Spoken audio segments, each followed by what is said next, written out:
हाल ही में जम्मू और कश्मीर के पहलगाम क्षेत्र में बाईसारण घाटी में एक भीषण आतंकी हमला हुआ, जिसमें 28 पर्यटकों की जान गई और कई अन्य घायल हुए। ये हमला 2025 में अब तक का सबसे घातक माना जा रहा है। हमला 1:30 दिन में हुआ, जब पर्यटक बाईसारण के हरे भरे मैदानों में घूम रहे थे। 6 आतंकवादी सेना की वर्दी में AK-47 राइफलों से लैस होकर आए और पर्यटकों पर अंधाधुंध गोलियां चलाईं। हमलावरों ने पीड़ितों से उनका धर्म पूछा और उन्हें इस्लामी कलमा पढ़ने को कहा। जो नहीं पढ़ सके उन्हें गोली मार दी गई। मारे गए लोगों में एक 26 वर्षीय नौसेना अधिकारी विनय नरवाल भी शामिल थे, जो अपने हनीमून पर थे। इस हमले की जिम्मेदारी पाकिस्तान आधारित आतंकी संगठन लश्कर-ए-तैयबा के सहयोगी समूह द रेजिस्टेंस फ्रंट ने ली है।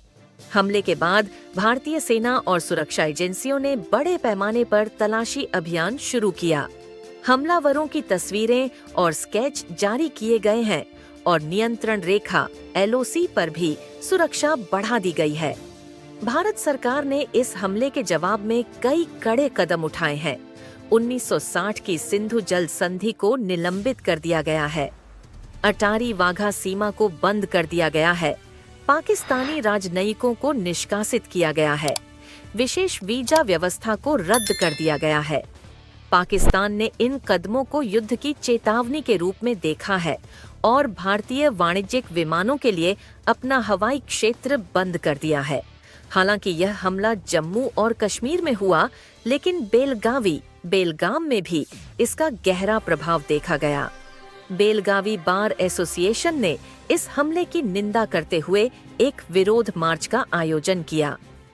इसके अलावा बेलगावी की बहू और गुजरात की मूल निवासी कर्नल सोफिया कुरैशी ने आतंकवादियों के खिलाफ सैन्य अभियान में भाग लिया और 2 महिला आतंकवादियों को मार गिराया। इस हमले ने देश भर में आक्रोश और शोक की लहर दौड़ा दी है। सरकार ने आतंकवाद के खिलाफ अपनी लड़ाई को और मजबूत करने का संकल्प लिया है। संघर्ष की शुरुआत, पहलगाम हमला। 22 अप्रैल 2025 को जम्मू कश्मीर के पहलगाम में एक आतंकवादी हमले में 28 हिंदू पर्यटकों की हत्या कर दी गई। भारत ने इस हमले के लिए पाकिस्तान समर्थित आतंकवादी समूहों को जिम्मेदार ठहराया, जबकि पाकिस्तान ने किसी भी संलिप्तता से इनकार किया।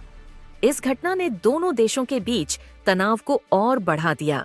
6 मई को भारत ने ऑपरेशन सिंदूर के तहत पाकिस्तान और पाकिस्तान अधिकृत कश्मीर में स्थित आतंकवादी ठिकानों पर मिसाइल हमले किए।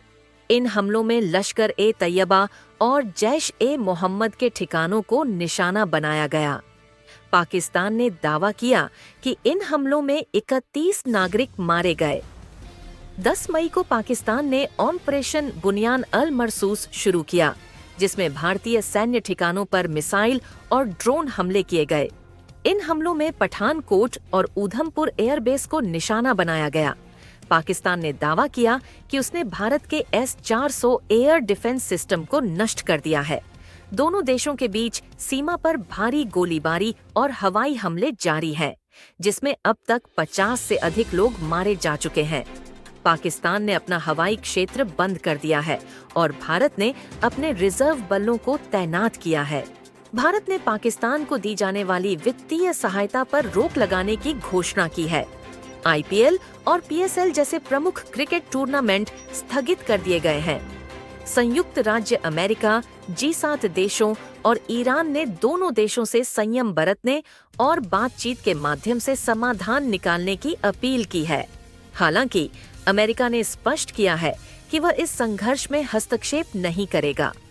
भारत सरकार ने सोशल मीडिया प्लेटफॉर्म X, पूर्व में ट्विटर, को 8000 से अधिक खातों को ब्लॉक करने का आदेश दिया है, जिनमें अधिकांश पाकिस्तानी राजनेता, मीडिया आउटलेट्स और सेलिब्रिटी शामिल हैं।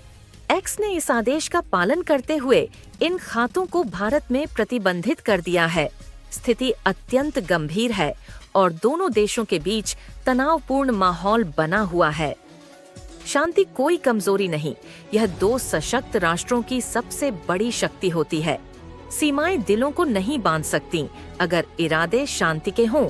जब दो राष्ट्र एक दूसरे की संस्कृति का सम्मान करते हैं तो शांति खुद रास्ता बना लेती है। सच्ची ताकत तो तब है जब हम तलवार की जगह कलम उठाएं और युद्ध की जगह संवाद करें। शांति का पहला कदम है दूसरे देश को दुश्मन नहीं, इंसान समझना। अगर हम बच्चों को नफरत नहीं सिखाएं तो आने वाली पीढ़ियां युद्ध को नहीं जानेंगी। शांति दो देशों की जीत होती है और युद्ध दोनों की हार।